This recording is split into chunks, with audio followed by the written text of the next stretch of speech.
Well, thank you very much, everyone. Appreciate it. And good afternoon. I'd like to provide an update to the American people regarding the crisis on our southern border, and crisis it is. Illegal immigration affects the lives of all Americans.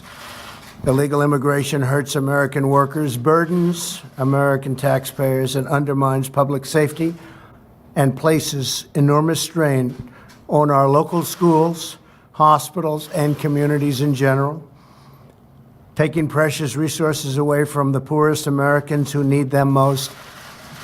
Illegal immigration costs our country billions and billions of dollars each year. America is a welcoming country, and under my leadership, it's a welcoming country. We lead the world in humanitarian protection and assistance by far. It's nobody even close. We have the largest and most expansive immigration programs anywhere on the planet. We've issued 40 million green cards since 1970, which means the permanent residency and a path to citizenship for many, many people. But we will not allow our generosity to be abused by those who would break our laws, defy our rules, violate our borders, break into our country illegally. We won't allow it. Mass, uncontrolled immigration is especially unfair to the many wonderful, law-abiding immigrants already living here who followed the rules and waited their turn. Some have been waiting for many years. Some have been waiting for a long time. They've done everything perfectly. And they're going to come in.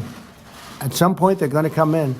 Many cases, very soon. We need them to come in because we have companies coming into our country. They need workers, but they have to come in on a merit basis, and they will come in on a merit basis.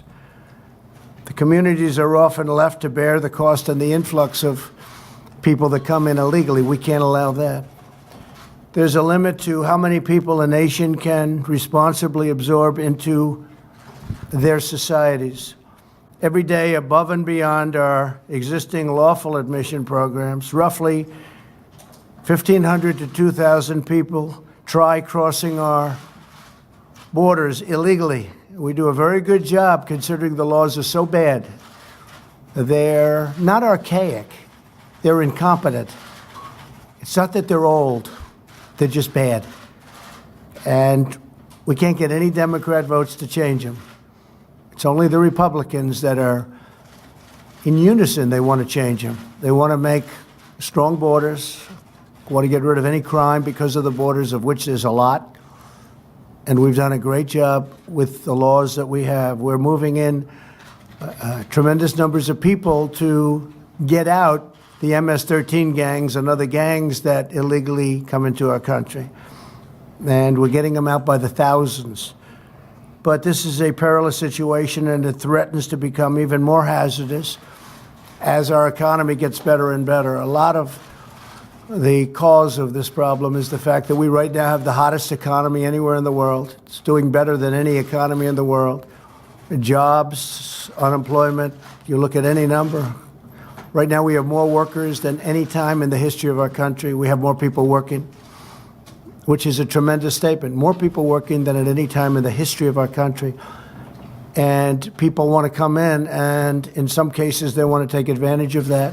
And that's okay, and we want them to come in, but they have to come in through merit. They have to come in legally. At this very moment, large, well-organized caravans of migrants are marching toward our southern border. Some people call it an invasion. It's like an invasion. They have violently overrun the Mexican border. You saw that 2 days ago. These are tough people in many cases. A lot of young men, strong men, and a lot of men that maybe we don't want in our country. But again, we'll find that out through the legal process. But they've overrun the Mexican police, and they've overrun and hurt badly Mexican soldiers. So this isn't an innocent group of people. There's a large number of people that are tough. They've injured, they've attacked, and the Mexican police and military has actually suffered. And I appreciate what Mexico is trying to do. So let me begin by stating that these illegal caravans will not be allowed into the United States, and they should turn back now because they're wasting their time. They should apply to come into our country. We want them to come into our country very much. We need people to help us with all of these companies that are coming in. We've never had anything like this. We have car companies coming in. We have Foxconn, so involved with the manufacturing of Apple products, coming in Wisconsin. We have a lot of companies coming in, but they have to apply, and they have to be wonderful people that are going to love our country and work hard. And we've already dispatched for the border the United States military, and they will do the job. They're setting up right now, and they're preparing. We hope nothing happens. But if it does, we are totally prepared. Greatest military anywhere in the world, and it's going to be and is now in great shape, no longer depleted like it was when I took over as the President of the United States. The government of Mexico has generously offered asylum, jobs, education, and medical care for people within the caravan, but many members of the caravan have refused these offers, which demonstrate that these migrants are not legitimate asylum seekers. They're not looking for protection, because if they were, they'd be able to get it from Mexico. Mexico has agreed to take them in and encourage them to stay. But they don't want to stay. They want to come into the United States. So this is no longer safety, and asylum is about safety. Asylum is not a program for those living in poverty. There are billions of people in the world living at the poverty level. The United States cannot possibly absorb them all. Asylum is a very special protection intended only for those fleeing government persecution based on race, religion, and other protected status. These caravans and illegal migrants are drawn to our country by Democrat-backed laws and left-wing judicial rulings. We're getting rulings that are so ridiculous, so bad. They're writing the laws. Can't do that. Collectively known as an example, catch and release. It's a disgrace that we have to put up with it. These policies lead to the release of illegal aliens into our communities after they've been apprehended. But we're not releasing anymore. Big change as of a couple of days ago. We're going to no longer release. We're going to catch. We're not going to release. They're going to stay with us until the deportation hearing or the asylum hearing takes place. So we're not releasing them into the community. We have millions of people that over the years have been released into the community. They never show up for the trials. They never come back. They're never seen again. And those people, they know who they are. And we know a lot of where they are, who they are, and those people will be deported, directly deported. The biggest loophole drawing illegal aliens to our borders is the use of fraudulent or meritless asylum claims to gain entry into our great country. An alien simply crosses the border illegally, finds a Border Patrol agent, and using well-coached language by lawyers and others that stand there and trying to get fees or whatever they can get, they're given a phrase to read. They never heard of the phrase before. They don't believe in the phrase. But they're given a little legal statement to read. And they read it. And now all of a sudden they're supposed to qualify. But that's not the reason they're here. This merely asserts the need for asylum, and then often released into the United States, and they await a lengthy court process. The court process will take years sometimes for them to attend. Well, we're not releasing them into our country any longer. They'll wait for long periods of time. We're putting up massive cities of tents. The military is helping us incredibly well. I want to thank the Army Corps of Engineers. They've been so efficient, so good, so talented. We have thousands of tents. We have a lot of tents. We have a lot of everything. We're going to hold them right there. We're not letting them into our country, and then they never show up, almost. It's like a level of 3%. they never show up for the trial. So by the time their trial comes, they're gone. Nobody knows where they are. But we know where a lot of them are, and they're going to be deported. There are now nearly 700,000 aliens inside the United States awaiting adjudication of their claims. Most of these people, we have no idea how they got there, why they got there, and the number is actually going to be a much larger number as we look at all of the data. So if you look at just at a minimal number, it's the size of Vermont or bigger. And the overall number could be 10 million people, could be 12 million people, could be 20 million people. The record keeping from past administrations has not exactly been very good. As human smugglers and traffickers have learned how the game is played and how to game the system, we have witnessed a staggering 1,700 increase in asylum claims since the year 2010. They understand the law better than the lawyers understand the law. You have a lot of professionalism there. You have a lot of professionalism involved with setting up the caravans. You take a look at the way that's happening. Even the countries, you look at Honduras and El Salvador, and you look at what's happening at the different levels in different countries or what's happening on the streets. There's a lot of professionalism taking place, and there seems to be a lot of money passing. And then all of a sudden, out of the blue, these big caravans are formed and they start marching up. They've got a long way to go. On average, once released, an asylum case takes 3.5 years to complete. Think of it. Somebody walks into our country, reads a statement given by a lawyer, and we have a 3.5-year court case for one person. Whereas other people tell them, out, get out, just get out. Other countries, get out. We have a border, get out. We go through years and years of litigation because of the Democrats and the incompetent, very, very stupid laws that we have. They're the laughing stock all over the world, including the people that are marching up. They understand.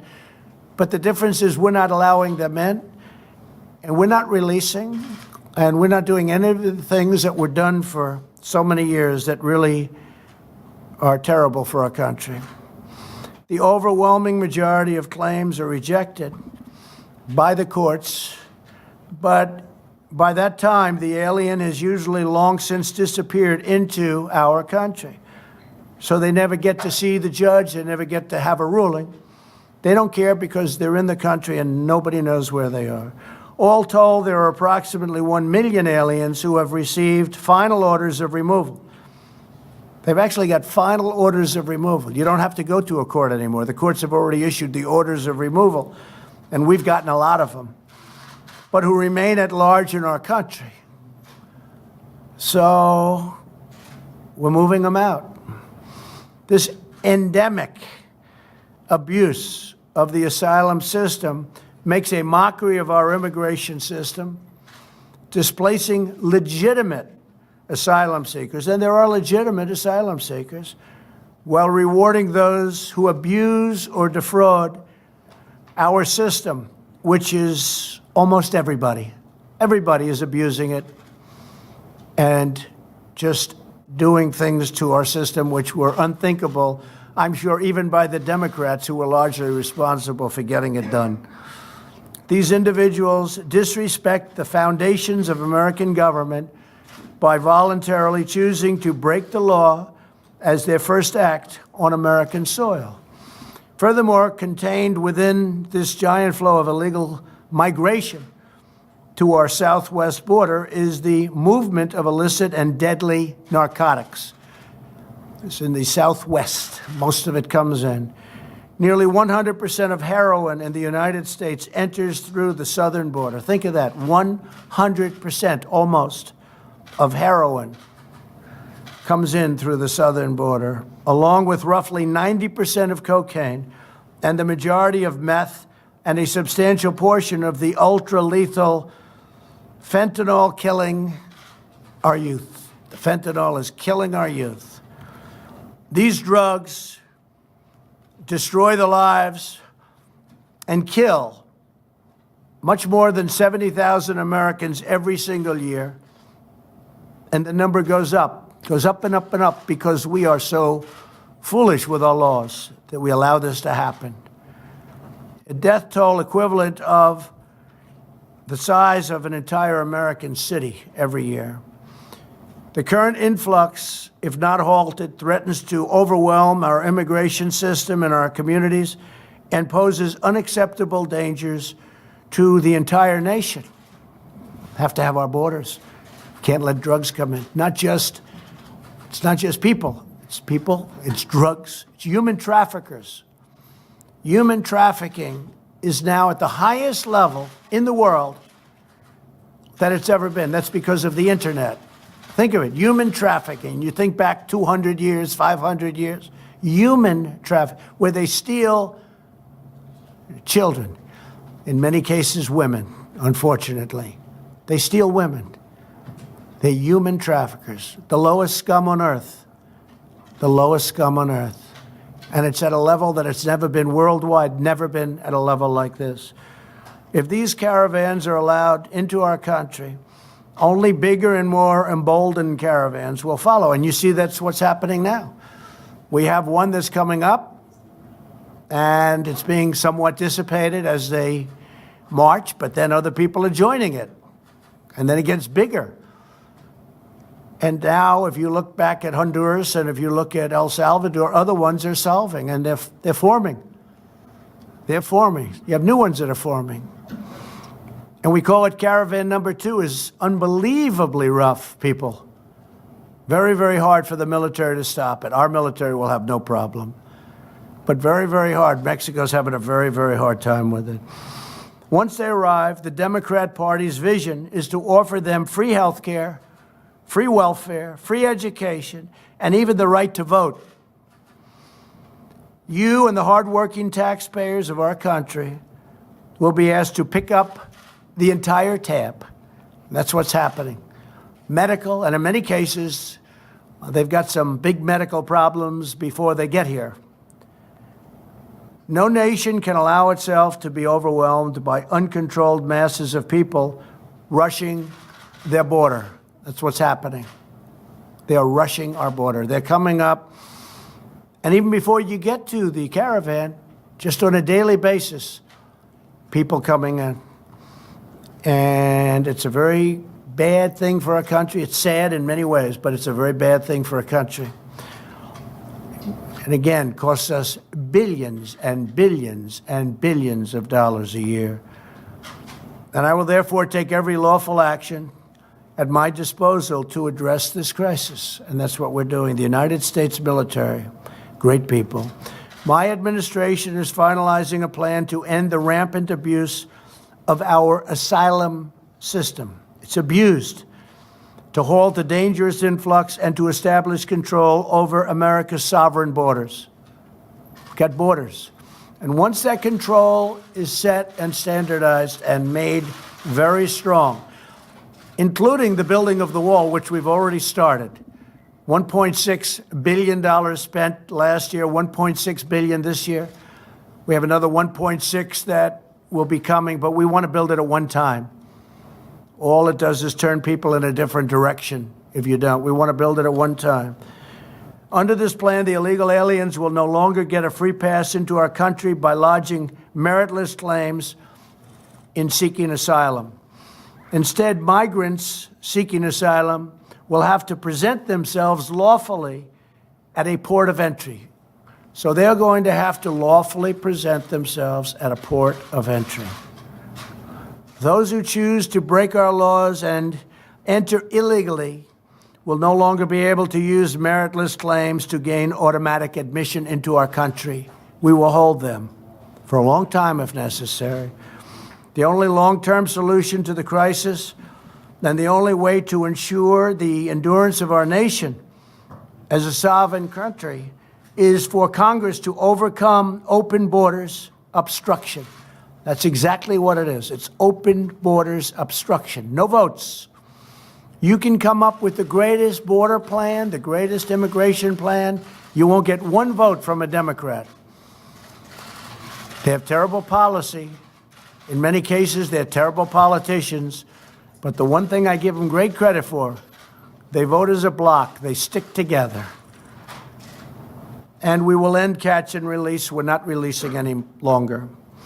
We also must finish the job that we started by being strong at the border. When we're strong at the border, people will turn away and they won't bother.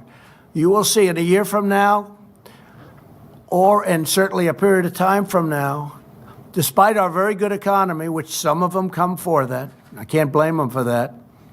You have to do it legally. But you will see that the numbers of people trying to get in will be greatly reduced. But that can only happen if we're strong at the border. And the southern border is a big problem, and it's a tremendous problem for drugs pouring in and destroying our youth and really destroying the fabric of our country.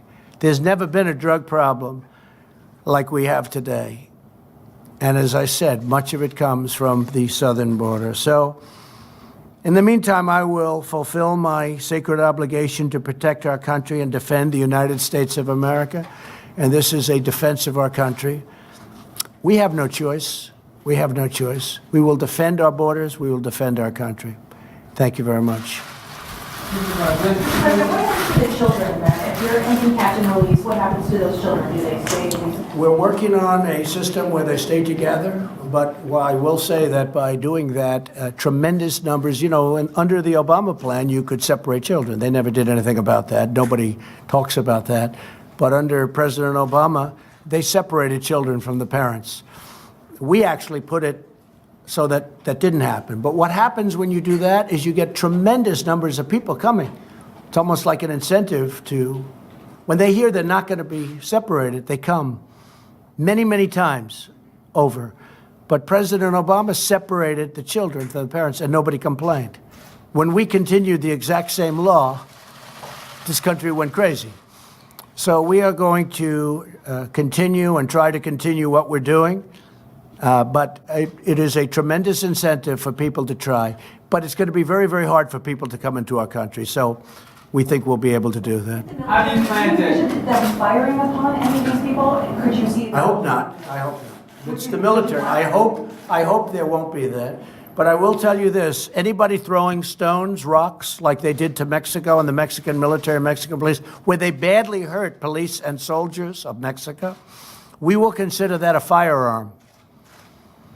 Because there's not much difference when you get hit in the face with a rock, which, as you know, it was very violent a few days ago, very, very violent. That break-in, it was a break-in of a country. They broke into Mexico. And you look at what's happening in Guatemala, just to mention Guatemala, along with El Salvador and Honduras. It's disgraceful that those countries aren't able to stop this, because they should be able to stop it before it starts. And the United States pays them a fortune. And we're looking at not doing that anymore, because why should we be doing that when they do nothing for us? Jeff, go ahead. Mr. President, how is this plan going to be legal, considering current law? Oh, this is totally legal. No, this is legal. We're stopping people at the border. This is an invasion, and nobody's even questioning that. But in terms of your plans to change asylum, are you going to do this via executive order? No, you don't have to release. You can hold. The problem is, to hold people, you need massive facilities. It's the most ridiculous thing I've ever heard. Another country says, sorry, you can't come in. With us, we take their name, take their phone number, take their everything, and say, good luck. Only because we don't have the facilities to hold people. But we're building the facilities now. We're building massive numbers of tents, and we will hold them in tents. And you don't have to release them. They released them only because they didn't have the facilities to hold. Is there like an executive order that you're going to be releasing today? We will be doing an executive order sometime next week, yes. Executive order with both with ending catch and release and asylum? It's going to end. It's going to be talking about everything. It'll be quite comprehensive. Mr. Many President, of the things we've talked about today. Mr. President, so you're so just to clarify, you are speaking of in the tents, these family units that would arrive We have other of the facilities children. also. But what's happened is we are holding so many facilities, so many people, that our facilities are being overrun. They're being overrun. And we are putting up temporary facilities eventually people won't be coming here anymore when they realize they can't get through. So they will hold the children in those tents with their We will be parents. holding the family and the children together. Remember this, President Obama separated children from families. And all I did was take the same law, and then I softened the law. But by softening the law, many people come up that would not have come up if there was separation. What do you say to the critics who want, What do you say to the critics who think this is a political thing before the midterm? There's nothing political about a caravan of thousands of people and now others forming, pouring up into our country. We have no idea who they are. All we know is they're pretty tough people when they can blast through the Mexican military and Mexican police. They're pretty tough people. Even Mexico said, wow, these are tough people. I don't want them in our country. And women don't want them in our country.